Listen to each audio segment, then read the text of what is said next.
If you're 100% a Figma beginner and want to learn how to design an app in Figma, then this video is for you. Hey CodeWithChris, JC here, and welcome back to the channel. If you've been here for quite some time, then you've probably encountered several app design tutorials from us, most especially the Figma tutorial that was released 2 years ago in 2020. Now this video is going to be an updated version of that tutorial because it's been 2 years and Figma's evolved and has made a lot of changes to the software, which would make it very attractive for you if you want to learn more about designing user interfaces in Figma. So in this video, we'll take a tour around the Figma user interface, learn the different features or tools that can help you create an app design, and in the end, we'll design one screen using the tools that I'll be discussing later on. So without further ado, let's move on to the video.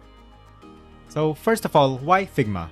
There's already a lot of design and prototyping tools out there, but why Figma? Well, first of all, it's free. So right here, I'm in the pricing page of the Figma website, and they have like 3 plans for everyone. They have the starter, the professional, and the organization plan. So they offer a lot of features, but even if you're a free user, you can already have 3 Figma files, unlimited personal files, unlimited collaborators, plugins and templates like access to plugins and templates. And also you'll be able to access their mobile app, which you can use to like view and test your designs.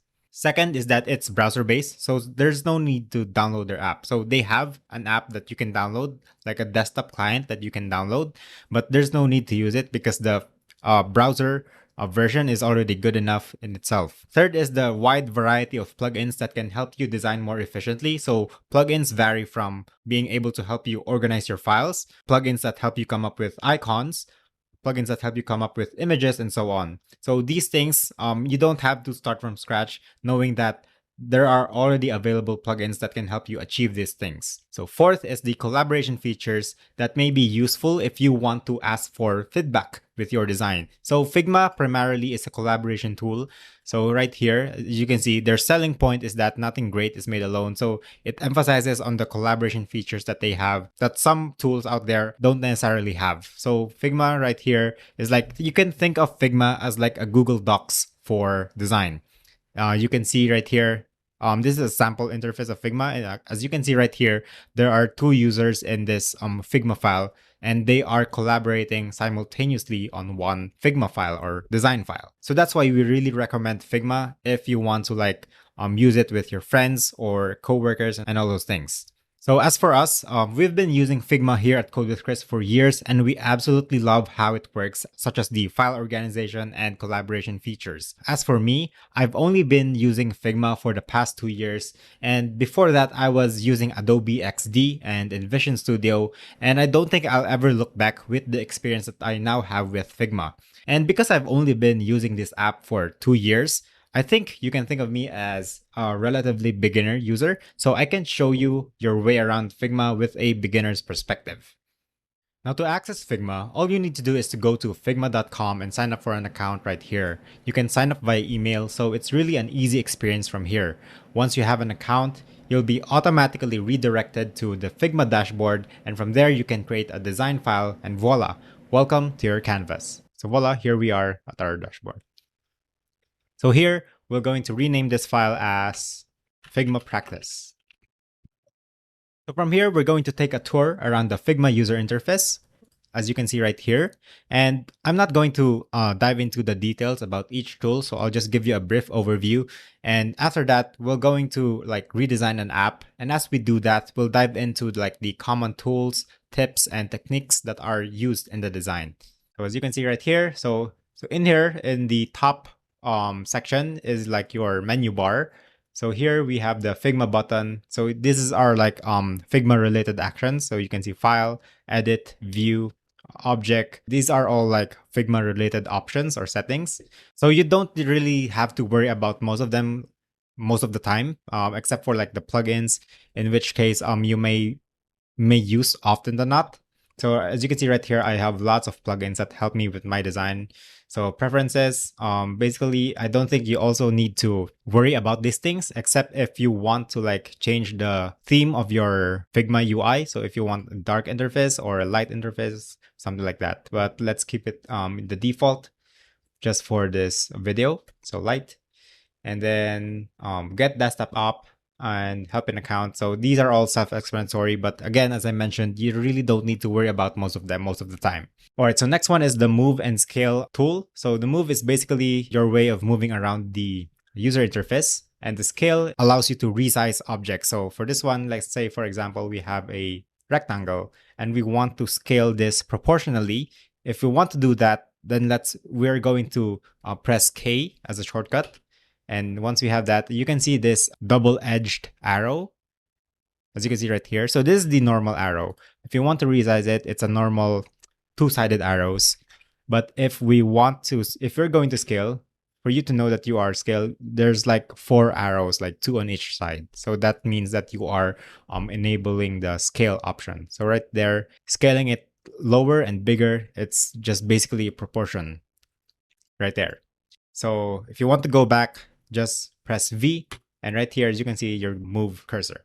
So next is so I'm going to delete this. If you want to delete anything, just press the object and press backspace or delete. So next one is our frame tool. So frame is like one of the most common elements used to create an app design. So frame is like here. So if you click on frame, you'll have a lot of frame presets on the right side.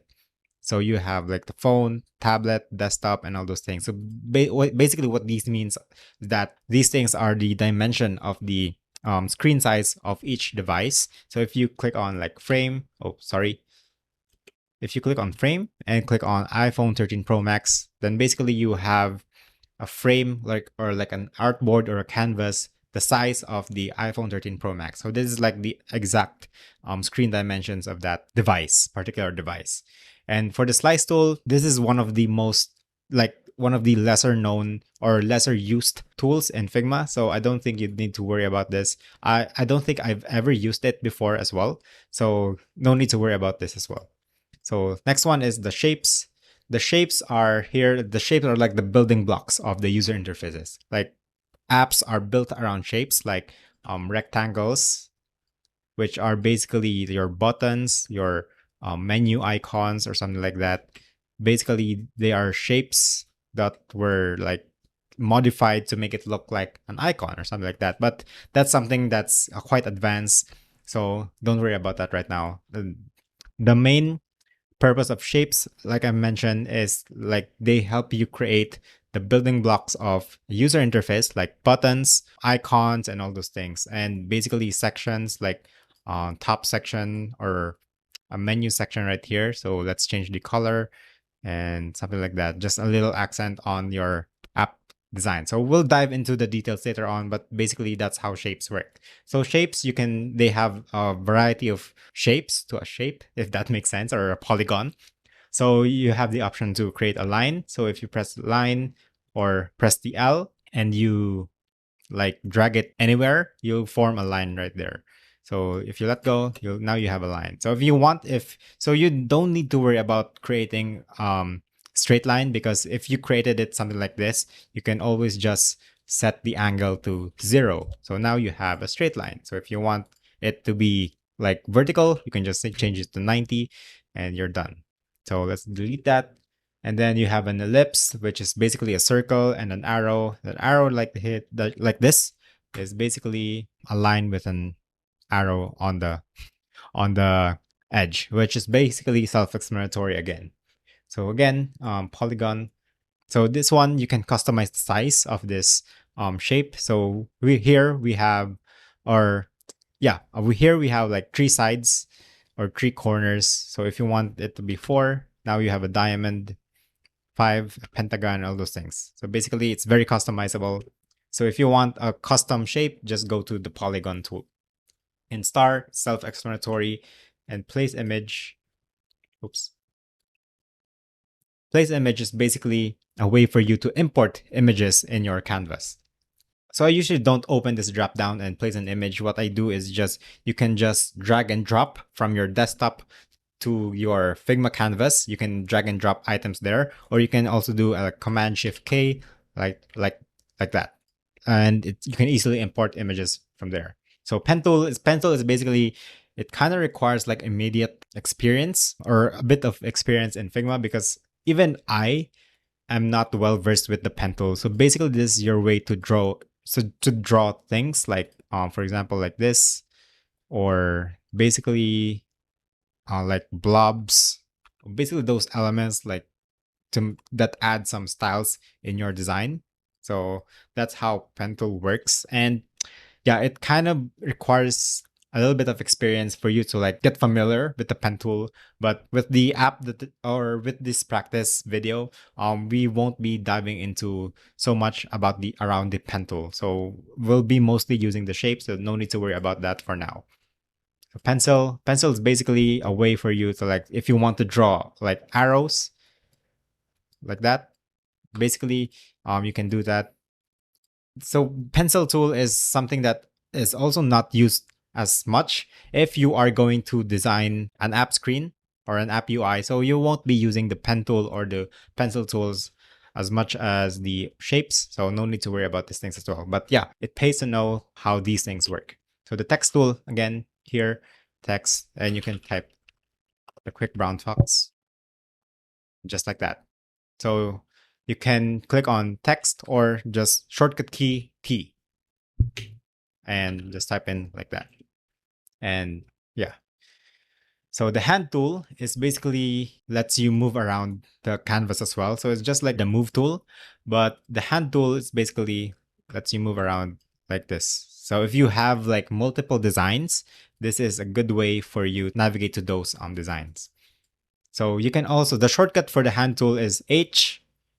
So let's cancel that. So H, hand tool, or you can also press space or hold space.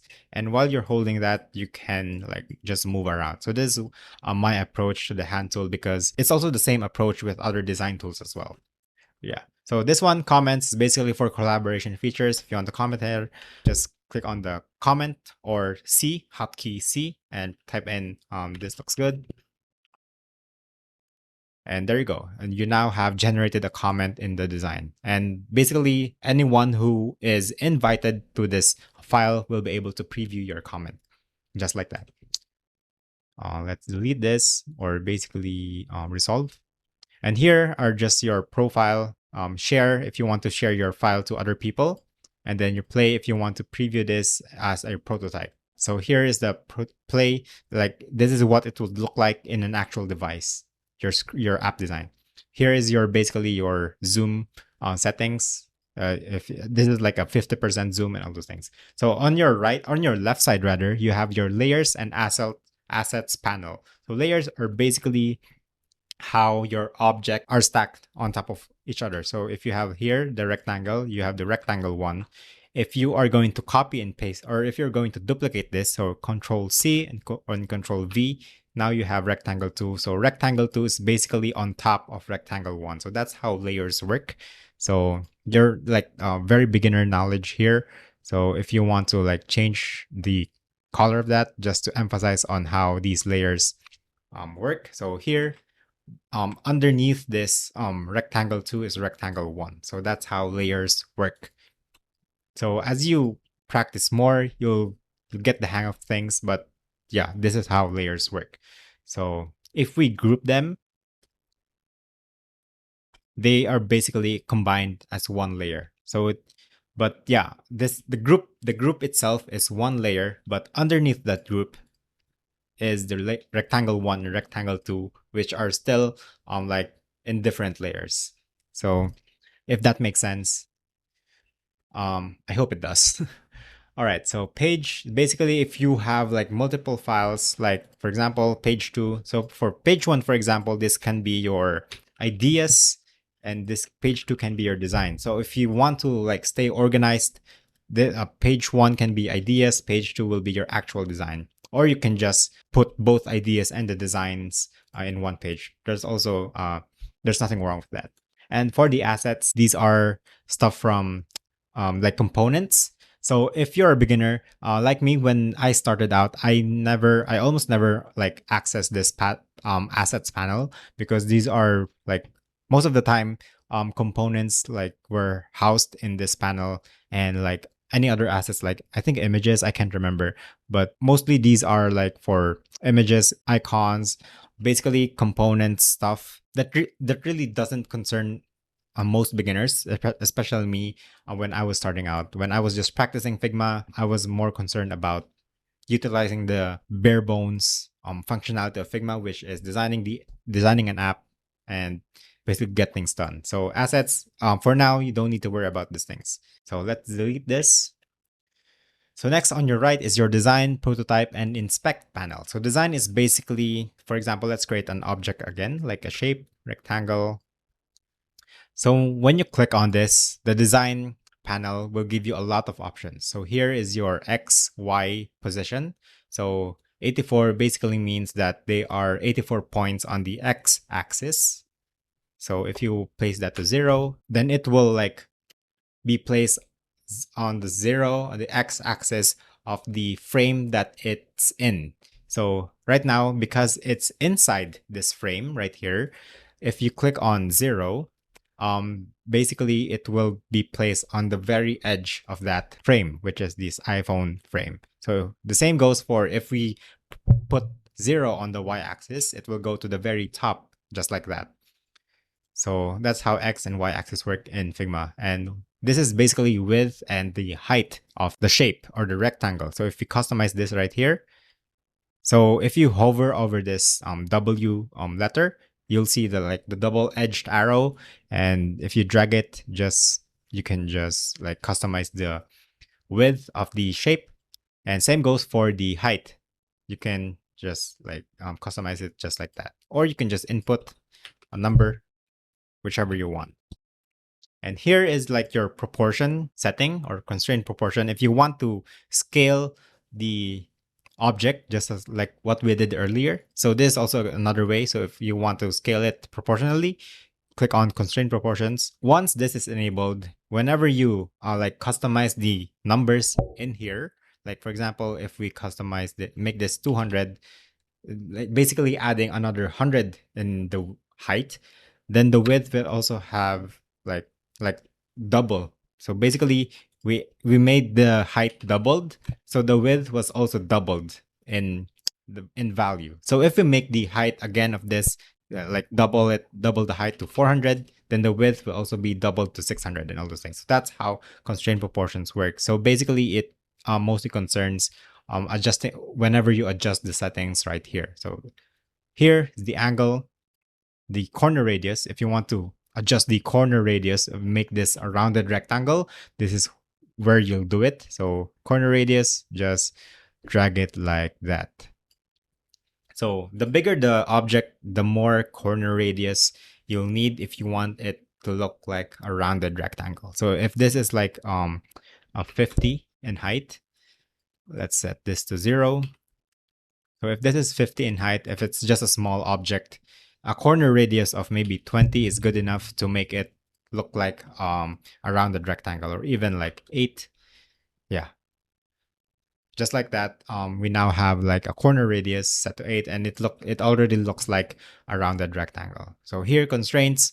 Constraints is basically where I would like to interpret this as a way where the object attaches itself to. Like for example, the object rectangle 1 is inside this iPhone 13 frame, right?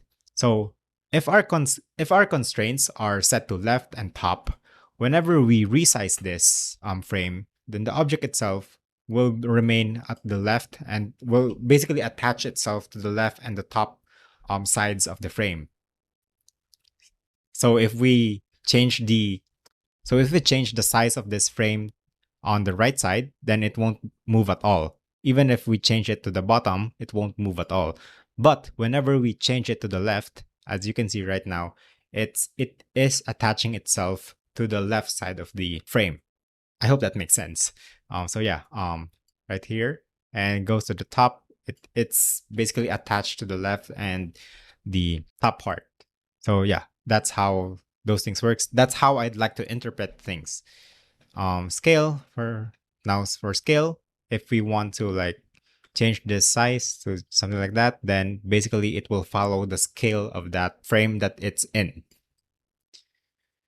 Okay, so next one is fixed position when scrolling. This is basically an interaction feature. You don't need to worry about this. These are blending modes. So also if you don't, this is quite also like a little bit of familiar knowledge with blending types. But for now, we don't need to worry about these things. Blending modes, transparency of the object. So set to 50, those things. And then these are the color options. So I've been using this a while ago. So by now you've probably been familiar with how these things work. So just select the object and the fill, and right here you can change the color to whatever you want. And then you can also enable like linear gradients, radial gradients, and all those types of gradients. Or you can also add an image and upload an image just like that. That's also possible. And then stroke is basically allows you to add a border or a stroke around your object or any kind of object. So here is basically where your stroke is positioned in. So if it's center, inside, or outside that frame.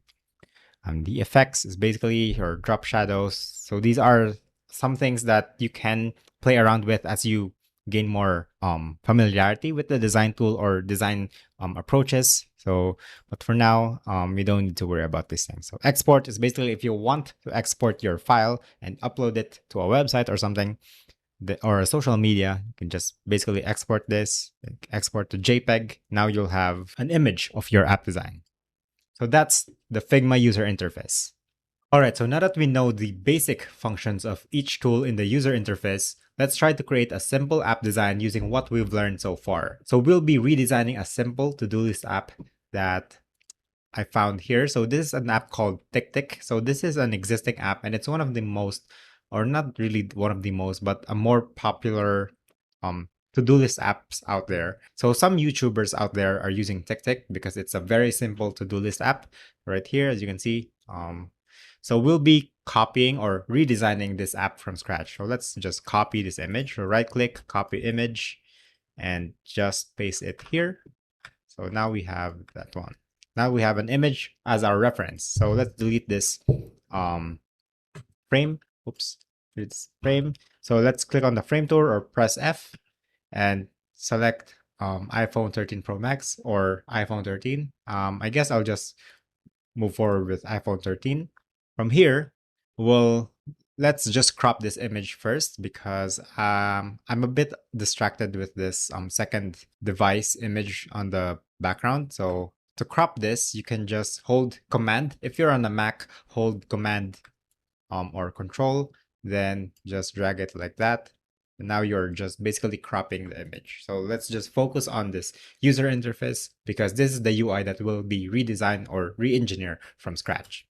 So here, as you can see, we have the hamburger icon, the today, basically the title of the screen or view, and then the more settings, the today, basically list of tasks to do, and then a plus icon and another set of icons in the tab bar. Or basically, we don't have to represent all of these accurately, but if you want to learn how to come up with these things, just continue watching the video. All right, so now that we have this, let's just redesign. All right. So first things first, we have our status bar right here. So if we want to have a status bar like this one, you can just Google iOS 15 or 15 UI kit on Figma. And as you can see right here, you have the iOS 15 UI kit for Figma. The first on the search results. And once you arrive in this page, you can duplicate this. So I already have this in our on my Figma file. So once you have this, so let's say for example we want to duplicate this. So here, let's go to components and find the status bar. Oh, it's here.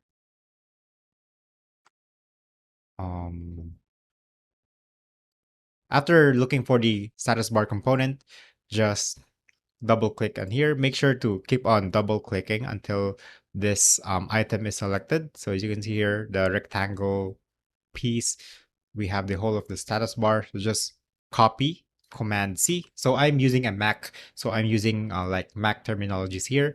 But if you are using Windows, you can substitute Command for Control, or if you're for Option, you can substitute Option for Alt. So here, Command C and Command V here, and there you go. Now we have basically, you can copy and paste in between files. So that's also one of the good things about Figma. So from here, we can just right click and detach instance, because basically it came from a separate file and we don't want to mess things up. So here, just drag it on the top, or basically if you want it to be exactly at the top, just make sure both items are 0.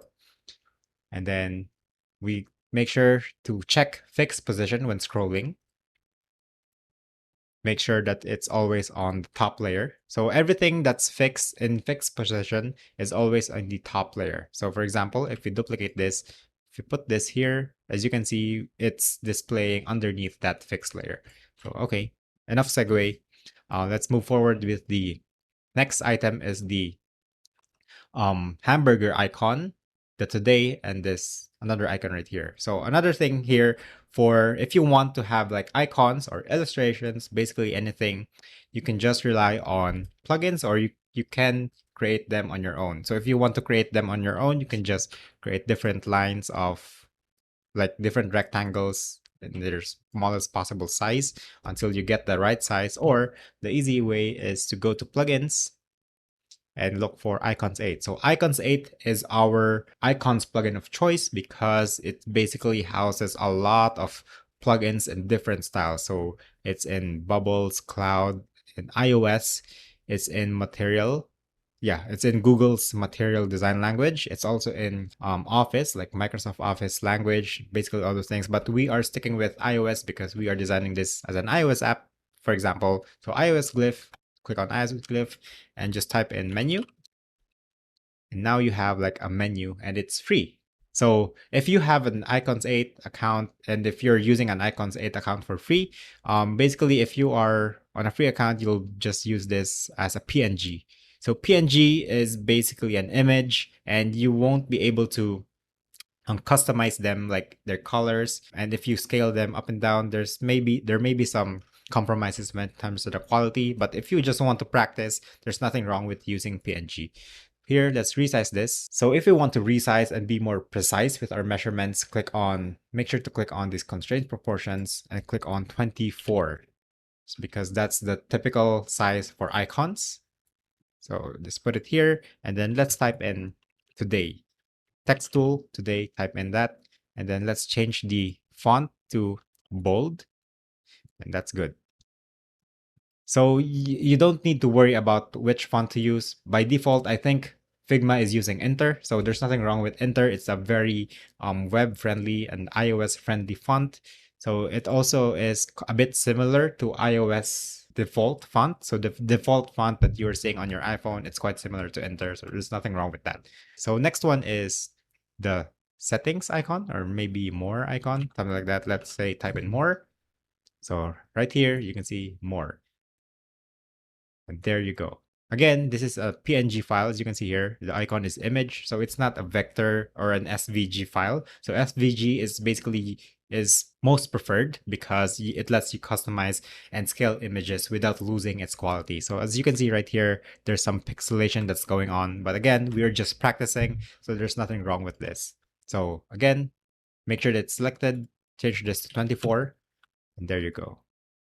So if you want to make sure that they're aligned, you can just drag the arrow just like that, and then make sure that they are aligned vertical center. And there you have it. So the beginner approach when it comes to like grouping these items like in one row is to like right click and group. That's how I did things before. But if you want to have a little bit more advantage as a beginner, the right thing to do is to use right click and add auto layout. So the shortcut for this is Shift A. So this is one of the most valued features in Figma. So press Shift A because it will let you change the position of elements, whenever you're in auto layout mode, it allows you to change the position of the elements responsively. And you don't need to worry about the spacing in between them, the margins between them, and all those things. Because basically it's auto layout. The Figma itself will automatically arrange this stuff for you. So to note that if you're in auto layout, you'll see this icon right here, like a three lines. So basically they are stacked from left to right, something like that. So from here, we will just change the padding to 16. Basically, padding is basically the space inside the frame. So it's like the padding. So it's like a margin, but inside the frame. So let's name this as header. So this is the header. There are 16 margins. As you can see, so if we hover over this frame, the auto layout frame, you can see there's like overlay of red lines. So as you can see, and if you drag and you keep on hovering, it'll show up like a 16 value. Basically, this is the 16 pixels worth of space from the edge of the frame. So that's how padding works.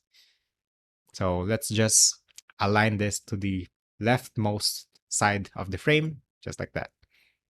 And we can also create, if you click on this, independent paddings, we can create separate padding sizes or thickness to each side. So the top padding can be 64. If it's too much, you can just make it 24 or 32, something like that. And the bottom padding here at the bottom of this frame can be 16 again. And if we drag it and let it snap to this just below this status bar.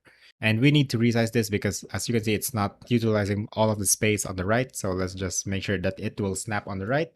And from here, go to this advanced auto layout settings, click on spacing mode, space between, and just like that, it will automatically utilize all of the available space with the auto layout tool. So I think we're doing okay. Can adjust the settings just like that again. So basically from this, the padding is evenly distributed across all sides. So 16 on top, bottom, left, and right. So next one is today, check emails, discuss marketing plan, etc., etc. So from here, let's just create the today, and let's adjust the size of this to maybe 14. So it should be a little bit smaller than this one. So let's change this to medium or semi-bold. That works. And then let's type in 4.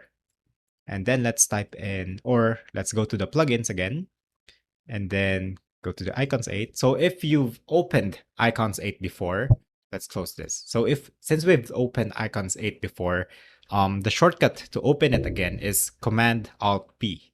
If you're in Windows, the shortcut is Control Alt P. If you're on Mac, the shortcut is Command Option P rather. So Command Option P, it opens up the icons 8. So basically that shortcut opens up the most recent plugin that you opened or used. So moving forward, let's just put it here. Chevron. Basically, this downward arrow is called a chevron. So these chevrons will be displayed in different orientations, like up chevron, down chevron, all those things. All right, so again, it's in PNG. Let's change this to 24. Don't forget the constraint proportions. There you go. Let's put it beside here, maybe 16 or 20. Yeah, keep it 16.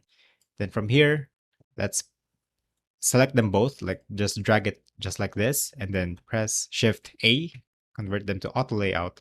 And let's adjust the space in between these two items. So the space between the 4 and the chevron, let's make it maybe 4 or 8. Give them enough space. And then from here, we'll select this one and this one too. So you can just drag them just like that. Then press Shift A again. And there you go.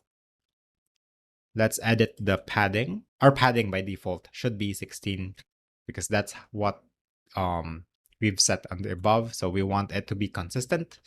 So here, Just drag it just like that and adjust the, oops, let's close. Oh, let's just move it around. Go to the advanced layout settings, spacing mode to space between. There you have it. So that's our today like subheading. And then below that is our task items. So our task items are comprised of like a square, a task, and the time itself. So let's see. The square, oops, square. So let's make this 40 as well. Make sure that they are proportioned and add the stroke just like that. And let's make it blue. Yeah, I think that's good. Or maybe a little bit darker.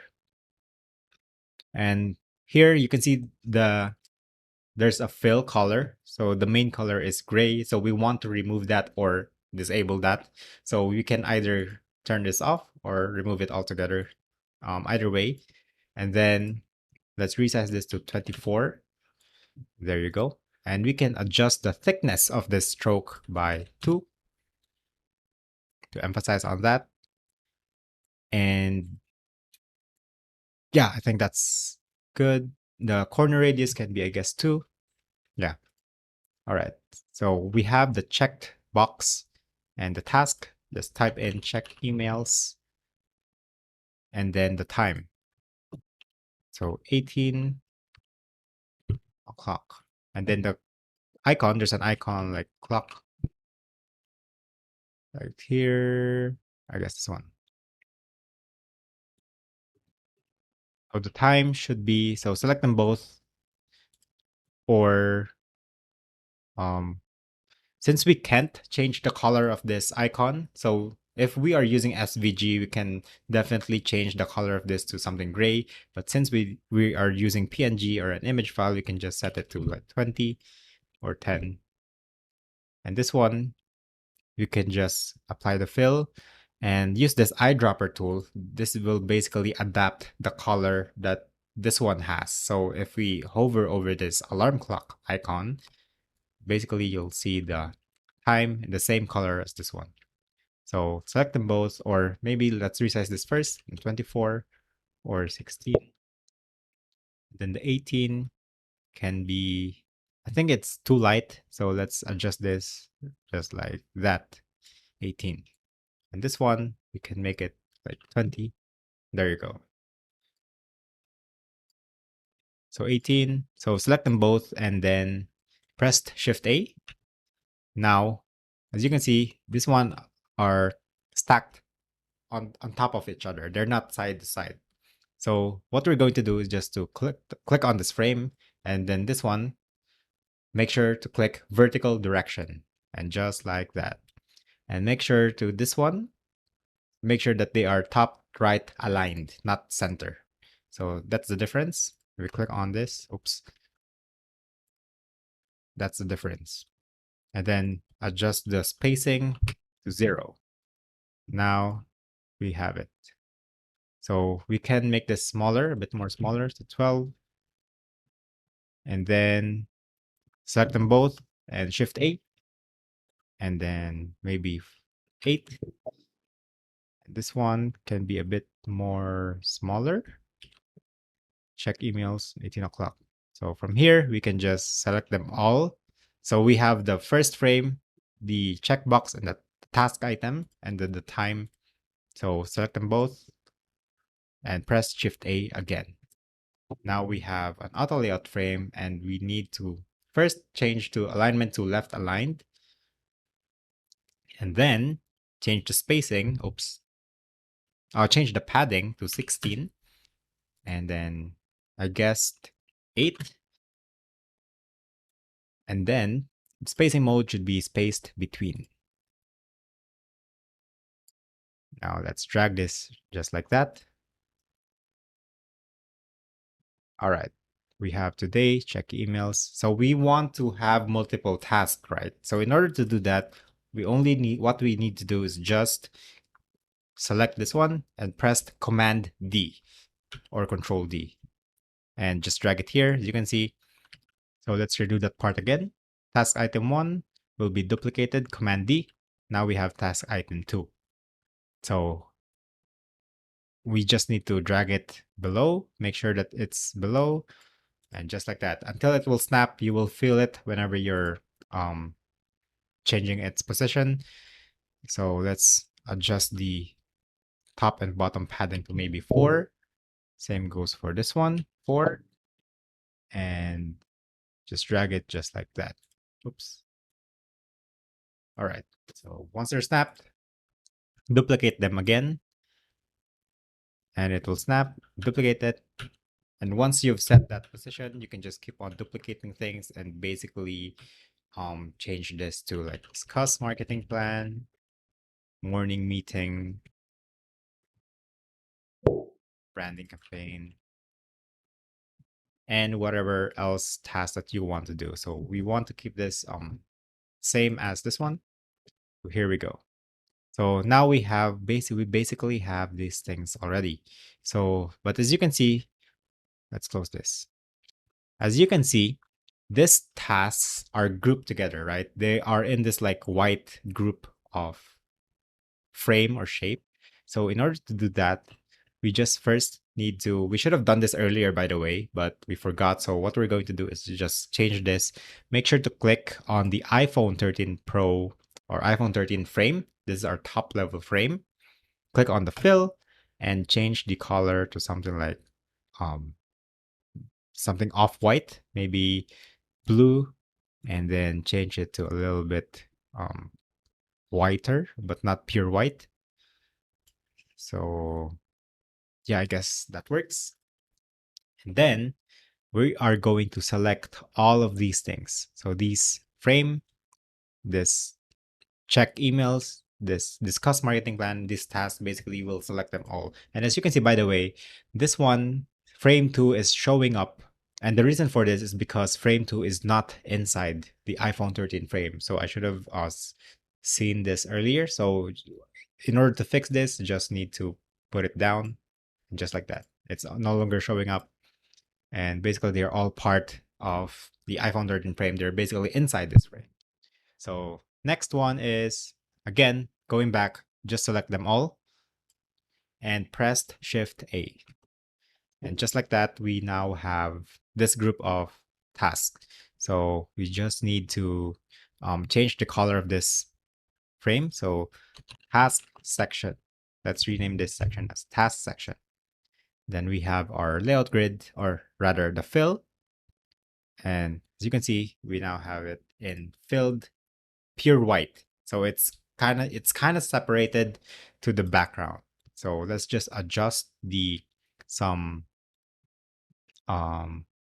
settings here. So let's click on the today frame, like today frame. Let's set the padding to maybe 8. There you go.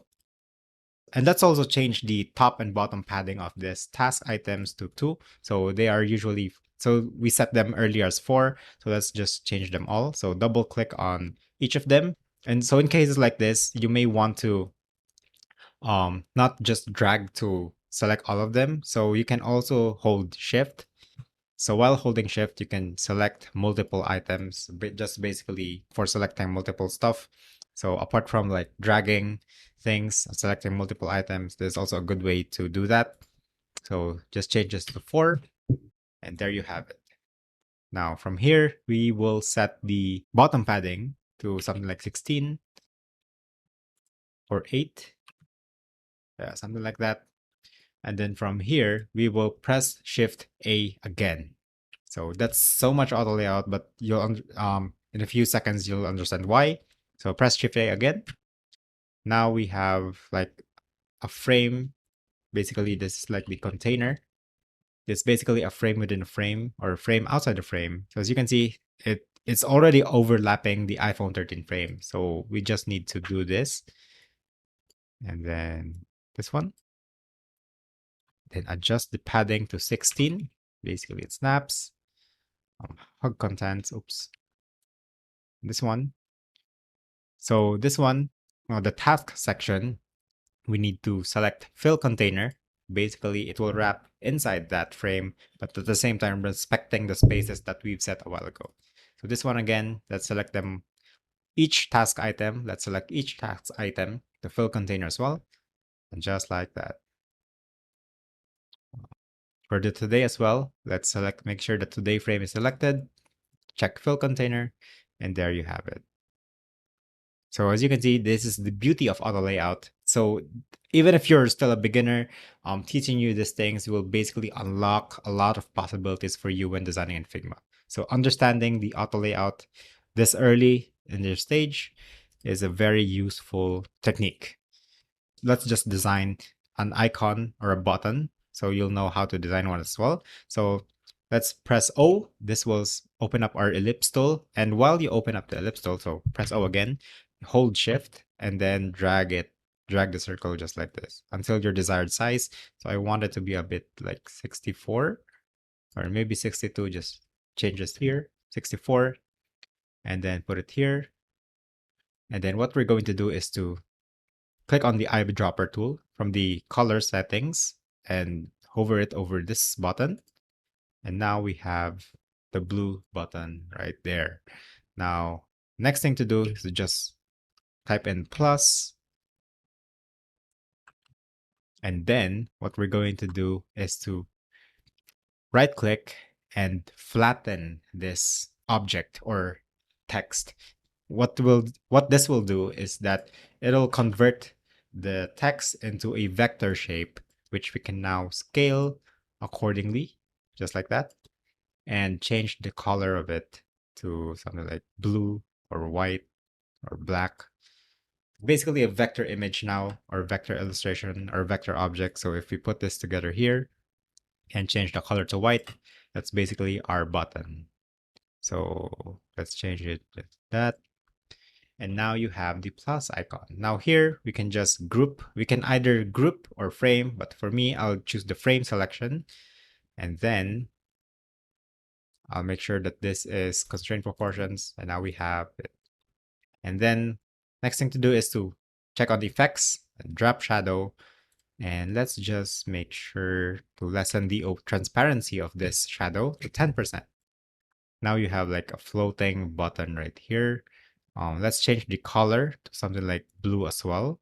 And then let's reduce the opacity of this. On this one, let's reduce it to opacity to something like that. So it's like a floating blue button.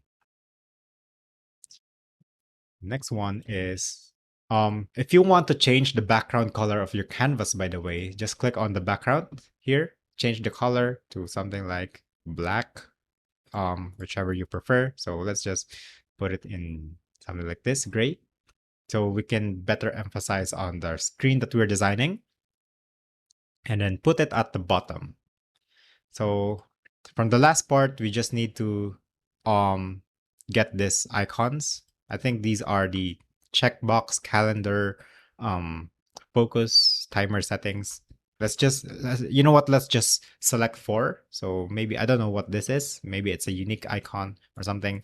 So let's just find checked. This checkbox.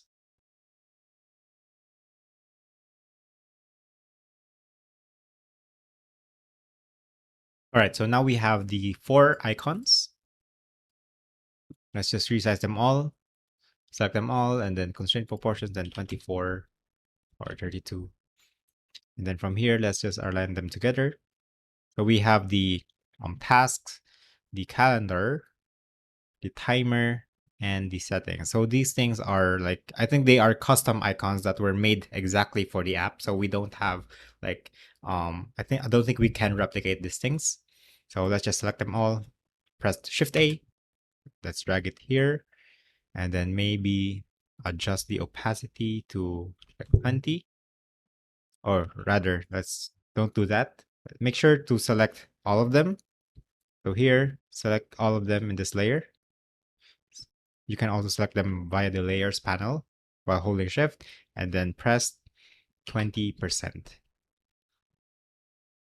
And then since we have our auto layout, this is like tab bar, Let's just resize this and make it snap to the sides. And just like that, and adjust the spacing, make it space between, or maybe packed in the middle, and then adjust the spacing manually, or 40 or 48, something like that. I think that's good. Maybe 54. Yeah, I think that's good. And then from here, we can set the bottom padding, or rather this left and right padding to 16, and the bottom padding to 32, I guess, and 16 here. So the reason for this is because we still need to put the home gesture button. So I'm not exactly sure what that's called. So yeah, we don't need to worry about having the blue icon. Basically, you can just do it on your own like this, and like a rectangle, and duplicate it, and just like that, make a check mark or something.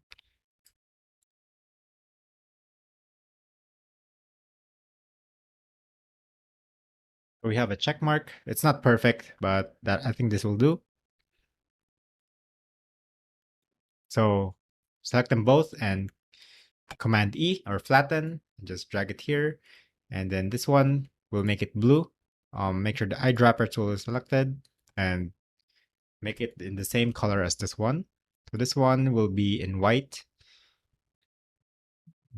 White, select the white, and then resize this to maybe 16.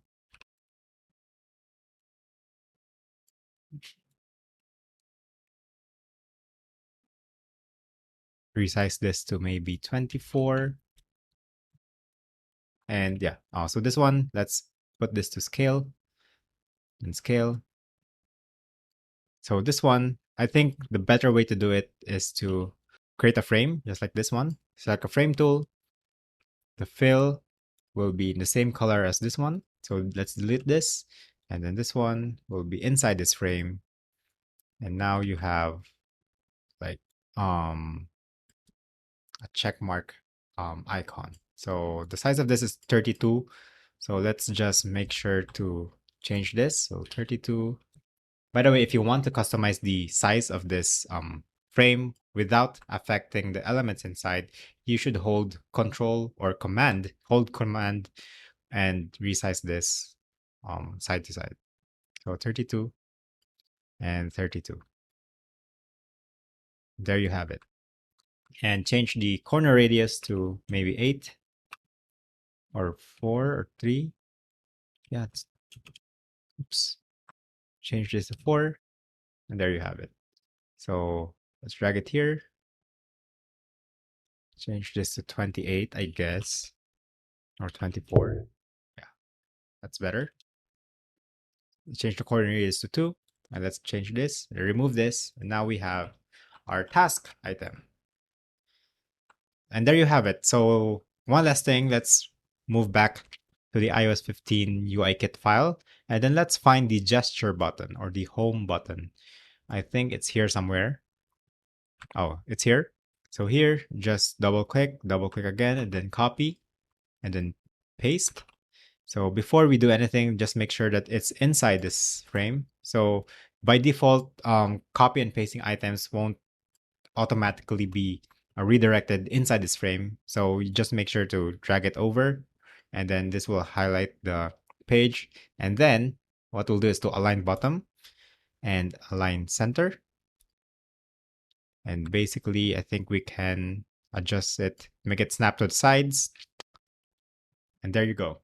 We now have our home indicator. So we can detach this instance and select it again and fix position. Now we have our simple to-do list app that we designed in Figma. So it took quite a while, but again, it's very simple. It will take some time. If you're a complete beginner, it will take some time to get used to, but just keep on redesigning things and you'll be good to go. So if we present this, click on the present, and then here you go. There you have our app design that we designed in Figma. Again, if you're a complete beginner, the best way to practice is to redesign apps. It's just like learning how to play a guitar. Like, you learn by playing existing songs. Once you know your way around the tool, you can be more confident and write and play your own song. The same goes for design and development. By re-engineering existing works, we can learn from how such designs were achieved.